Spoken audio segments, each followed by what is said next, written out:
Hey music fans! As a roadie, I had this great opportunity to tour with all these bands. I wrote a book about my experiences on the road, and it was the #1 new release on Amazon and Bios, and it's now sold millions of copies on Kindle. I'm Joel Roadie, and this is my podcast, Party Like a Rock Star.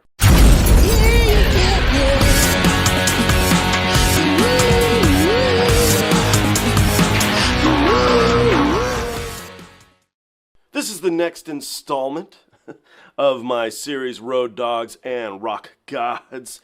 This time we're featuring Phillip Kriz. If he looks familiar, it's because he's been on the show before. Today we're celebrating his audiobook release for his book, The Roadie Cartel.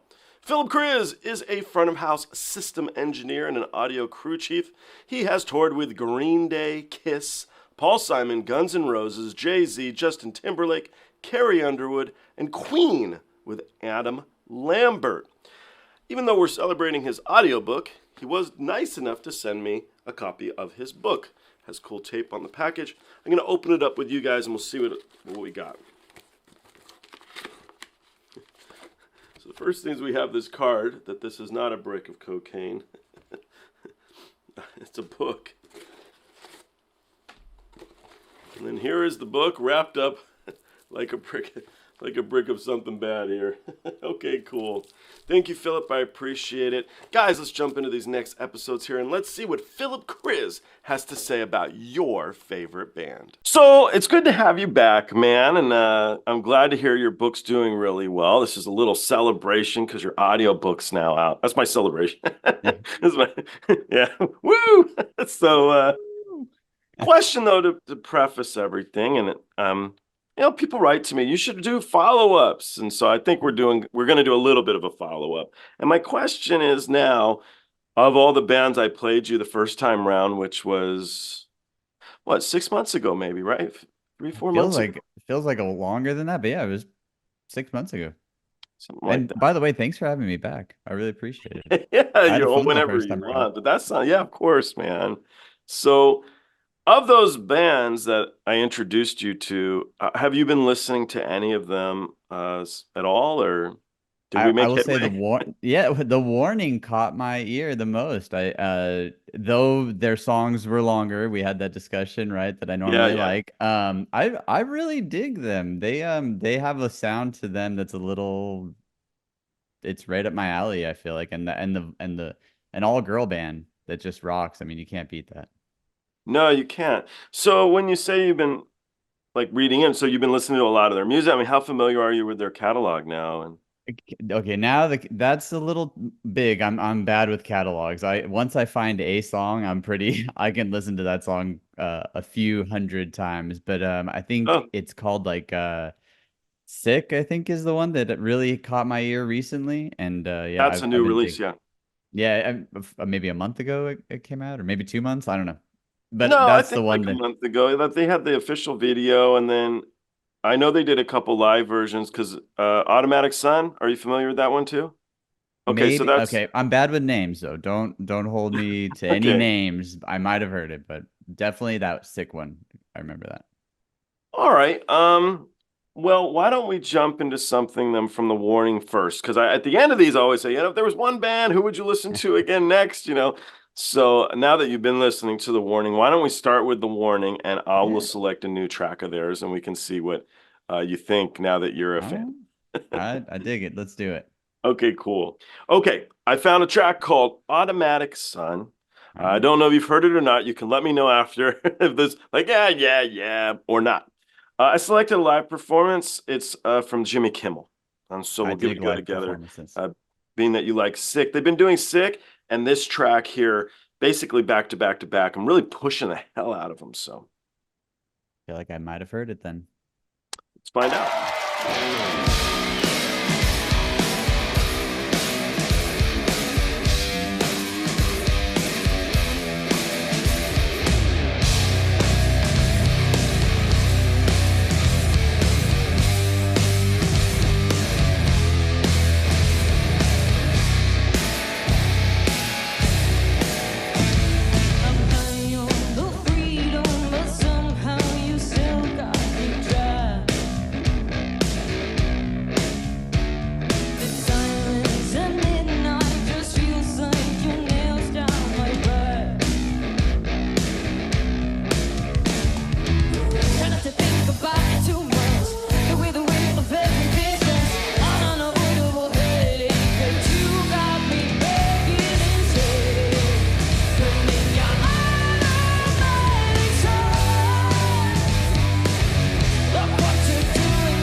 it's just unavoidable headache. The way you hurt me's never enough. This addiction's hard to give up. If you want it all, then just take it, take it, take it. Burning your automatic side.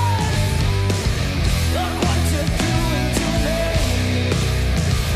You're psychosomatic love. Look what you're doing to me.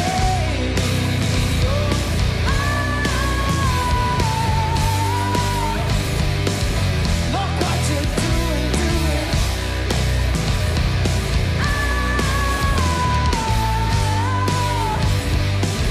Look what you're doing to me. Look what you're doing to me.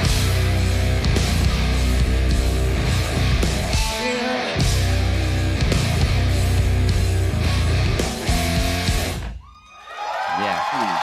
Yeah. That bass line, sick. Good. I So had had you heard not. it? Or?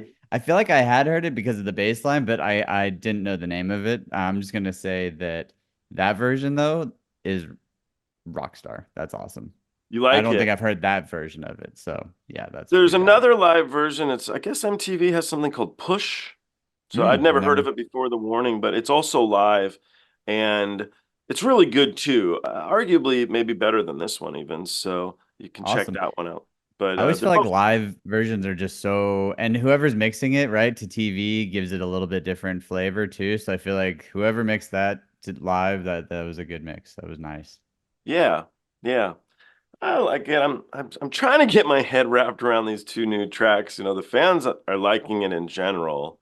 Yeah. They don't like me not liking it, but they like it. They like it. And I I said, think I maybe think, because I'm a new fan to them, it was easy for me to latch into their sound and definitely that maybe Sick and this just had that little bit grittier sound that I dig, but and I love that her microphone is up like she holds it upside down on the stand. I don't know, that's something just super cool. yeah, fair enough. Yeah, I guess that's an interesting point. So I try to play new songs on here for people because that's what is being promoted right now, right? That's what they're pushing, that's what they're doing. Yeah. But it doesn't give you a sense of the band's identity totally because it's the newest track on a lot of Yeah. stuff. And then doesn't matter, flat. Do you like it or you don't? And so that's it. So the a person did comment, I think it's Sick is their biggest chart song, so Uh-huh. something's going right. Something's that it might be a little more too that they, like I feel like one of the tracks you played me last time around, but definitely wasn't like radio friendly, let's just say. So Yeah. maybe they're trying to expand their reach by being, a little more of that radio love in there. But then again, I'm not in that world, so I couldn't tell you. Fair enough. Yeah, I like the grittiness of the guitars and both of these tracks. I think they're really cool. I love that. Honestly, I think it's a Stone Temple Pilots sounding thing. So I just love the ups and downs. They're really good at stopping, like just taking the beat, stopping it, and then breaking it down a little bit, giving you this like little, yeah, the you whole know, yeah, and then they builds back up, and then boom, they hit you with another like good guitar riff, and their vocals are just solid. I like them. They're good. here's a fun one. We'll keep beating up on me here. So I said that. So Danny's the singer here, right? And Uh-huh. I said I think that a couple songs during her set, she should drop the guitar and she could really push as being an incredible front person because she has such Mhm. wonderful stage presence and her facial reactions are there. They got pissed. They being the fans, man. They're like, hell no, they're gonna drop her guitar. It's a three-piece with three sisters, you dumbass. you know. She could do something super rock star like at the end of the show, halfway through the last song, smash the guitar, pick the mic up, go to the front, stand on top of a wedge, and just belt it out. But I get you, like it's those stage antics. I like them. I like where your mind is at, but I can see where the fans just want to see her shred. Oh, so you agree with them? No, I'm not saying I agree. I'm like Oh man, 50-50. show's over.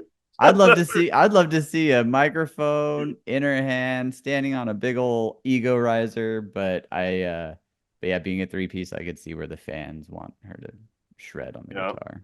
Well, I wasn't necessarily saying bring it. Well, no, you'd have to bring in another guitar player. You would.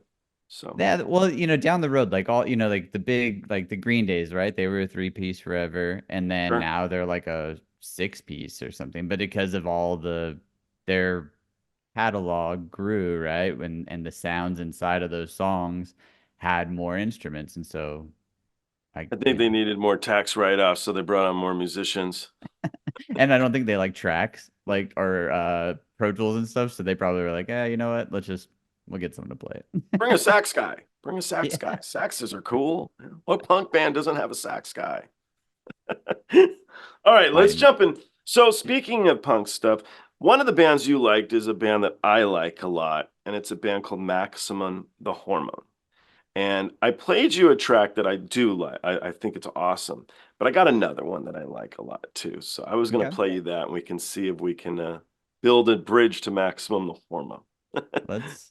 Let's do it. Okay, cool.